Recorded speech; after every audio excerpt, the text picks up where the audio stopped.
صل على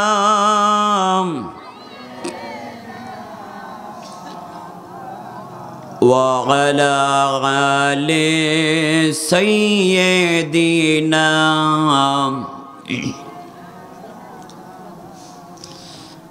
মেঘে ভেঙে আজ আলোর দরদ নামলো নদীর ঠোঁটে আলোর স্রোতে ভাসবে আধার আলোর স্রোতে ভাসবে আধার ভ্রান্তি যাবে টুটে নাজিল হলো মরুর বুকে নাজিল হলো মরুর বুকে সঠিক সরল পথ এলো রে এলো রাসূল এলো এলো মুহাম্মদ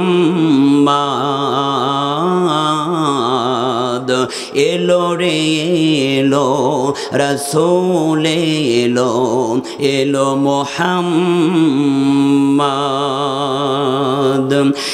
একটি ফুলের খুশবুতে আজ জাহান মাতোয়ারা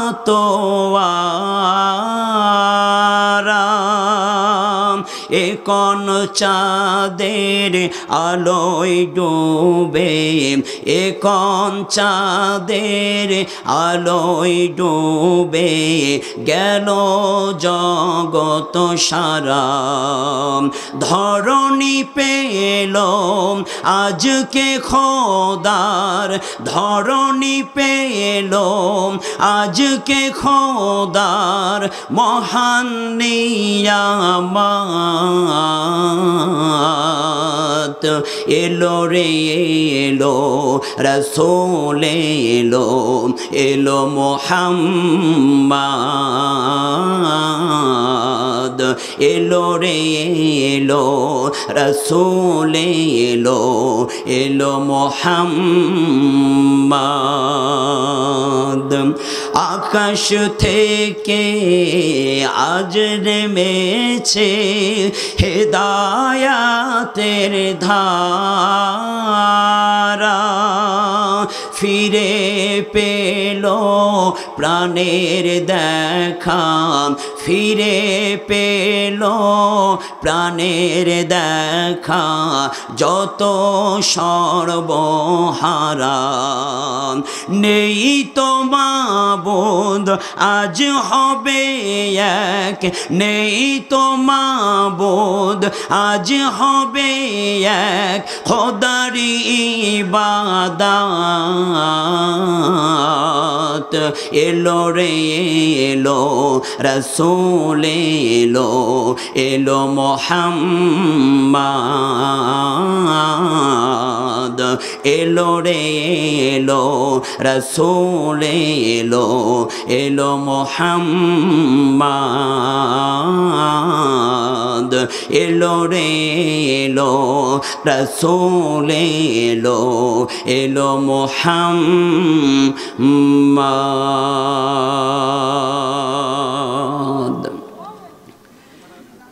শহীদের রক্তে মোড়ানো ইসলামী আন্দোলনের উর্বর ভূমি ঐতিহ্যবাহী সাতক্ষীরা জেলাধীন কোখরালী দক্ষিণ পাড়া মুসলিম ইয়াং জেনারেশন কর্তৃক প্রযোজিত এলাকাবাসী ও মা বোন কর্তৃক নির্মিত আজকের ঐতিহাসিক তাফসীরুল কুরআন মাহফিলের সম্মানিত সুযোগ্য শ্রদ্ধাভাজন সভাপতি হাজিউল হারামাইন কাবা শরীফের মেহমান জনাব আলহাজ ডাক্তার আবুল কালাম বাবলা কুরআনুল কারীমের মাহফিলের সভাপতিত্বর বরকতে কঠিন হাসরের ময়দানে আরশের ছায়াতলে স্থান দান করুক বলে আল্লাহুম্মা আমিন। আজকের মাহফিলের আমন্ত্রিত অতিথিবৃন্দ, সম্মানিত আলোচকবৃন্দ, আজকের এই মঞ্চে বসা এ জাতির পথ প্রদর্শক, এ জাতির রাহবার আল উলামা ওয়ারাসাতুল আম্বিয়া নায়েবে রাসূল হযরত আমার সামনে বসা মুসলিম জাতির একাংশ, বিশেষ করে এদেশের স্বর্ণখচিত রত্নরাজি অরুণ পথের তরুণ দল, বিপ্লবী চেতনায় উজ্জীবিত উদ্ভাসিত খালিদ সাইফুল্লাহ তারিকের উত্তরসূরি আমার প্রাণ প্রিয় যুবক ভাইরা, পদ্মার আড়ালে সরল সতী সাধুবী সর্বগুণে গুণান্বিতা সর্বশ্রদ্ধা আমার মা এবং বোনেরা, সরকার কর্তৃক প্রশাসনিক ভাইরা, গোয়েন্দা বিভাগের ভাইরা, সাংবাদিক ভাইরা, আমি সর্বপ্রথম দোয়া নেওয়ার জন্য জানাচ্ছি সালাম।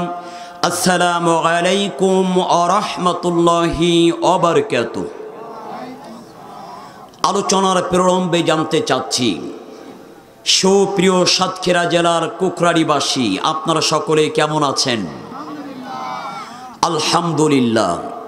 আসুন মহান মাবুদের দরবারে লক্ষ কোটি শুকরিয়া, যার সাজিমের মালিক আল্লাহ সুবহানাহু ওয়া তাআলা আজকে আপনাকে আমাকে অত্যন্ত দয়া করে, মেহেরবান করে, করুণা করে কোরআনুল কারীম শোনার জন্য আসার এবং বসার তৌফিক দিয়েছেন। এজন্য আপনারা সকলে খুশি নাকি বেজার? কম নাকি বেশি? যারা আছেন খুশি, মুখে নিয়ে হাসি, উঁচু করে করলাম, দুখানা হাত টান টান করে মুসলমানের মতন আওয়াজ দিয়ে বলতে হবে আলহামদুলিল্লাহ। আওয়াজ জোর হয় নাই, আরো জোরে বলতে হবে আলহামদুলিল্লাহ। আসুন আবার একবার শুকরিয়া আদায় করে, যখন তামাম পৃথিবীর জমিন থেকে মুসলমানদের ধর্মীয় গ্রন্থ আখিরি কালাম, কালামে রব্বানি মহাগ্রন্থ আল কোরআনকে উৎখাত করে দেওয়ার জন্য এক শ্রেণীর বাম আর রামপন্থীরা ষড়যন্ত্রের পর ষড়যন্ত্র করছে, ঠিক এমন একটি মুহূর্তে যা আল্লাহ সুবহানাহু ওয়া তাআলা কোরআন শোনার জন্য আসার এবং বসার তৌফিক দিয়েছেন। এজন্য কেউ কৃপণতা করবেন না, বখিলতা করবেন না। আকাশ বাতাস মুখরিত করে জীবনের সকল আবেগ আর অনুভূতিটুকু উজাড় করে গোলামের মতন মস্তক অবনত করে কালিমাত শুকর আদায় করছি, বলছি আলহামদুলিল্লাহ। সবাই পড়েন রব্বানা লাকাল হামদ। সবাই বলেন না রব্বানা লাকাল হামদ হামদান কাসীরান তাইয়িবান মুবারাকান ফীহি ইয়া রাব্বি কামা ইয়ানবাগি লিজালালি ওয়াজহিকা ওয়া আযীমি সুলতানিকা। শুকরিয়া আদায় করলাম কার? খুশি হয়েছেন কে? আসতে বলবেন না, খুশি হয়েছেন কে? অখুশি হয়েছেন কে? আমরা সার্বক্ষণিকের জন্য কাকে খুশি রাখতে চাই? আপনার আমার হায়াতের মালিক কে? আপনার আমার মৌতের মালিক কে? আপনার আমার আইনদাতার, বিধানদাতার নামটা উচ্চ আওয়াজ দিয়ে পুরুষসূচিত কণ্ঠে বলে আল্লাহ। আর জোরে বলে আল্লাহ, আর জোরে বলে আল্লাহ, আর জোরে বলি আল্লাহু আকবার। দ্রুত পাঠ করি মানবতার মুক্তির দূত আতে নামদার তাজেদের মদিনা, যিনি ছিলেন মসজিদের নেতা, তিনি ছিলেন রাষ্ট্রের নেতা। আল্লাহু আকবার বলবেন না? যিনি 40টা যুদ্ধে অংশগ্রহণ করেছিলেন, 27টি যুদ্ধের সেনাপতির দায়িত্ব পালন করেছিলেন, our leader of the world, আব্দুল্লাহর বেটা আমিনার দুলালি, নবী মুহাম্মদ রাসূলুল্লাহ। সকলেই বলি সাল্লাল্লাহু। মাগফিরাত কামনা করি ওই শ্রেণীর মজদে মুজাহিদ ভাইদের উপরে, যারা আল্লাহর জমিন, আল্লাহর দিন প্রতিষ্ঠার জন্য বুকের তাজা রক্ত জমিনে ঢেলে দিয়ে শাহাদাতের অমীয় বনি লাভ করেছেন আল্লাহ সুবহানাহু ওয়া তাআলা। ওই শ্রেণীর মানুষগুলোকে জান্নাতুল ফেরদাউসের মেহমান বানিয়ে দিক বলে আল্লাহুম্মা আমিন।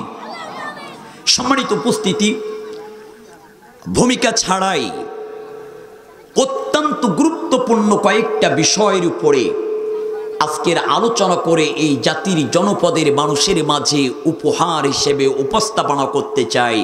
যদি রব্বে কারীম আমার কণ্ঠের জড়তাগুলো দূর করে আমার কণ্ঠ থেকে কিছু কথা বলার মতন শক্তি আর সাহস জুগিয়ে দেন, তাহলে কিছু কথা আজকে আপনাদের সামনে বলতে চাই বলে ইনশাআল্লাহ। আমার কথা বুঝতে আপনাদের অসুবিধা হচ্ছে নাকি আপনারা এখনো ভয় পাচ্ছেন? এখনো কি ভয় লাগে? আর কি ভয় আছে?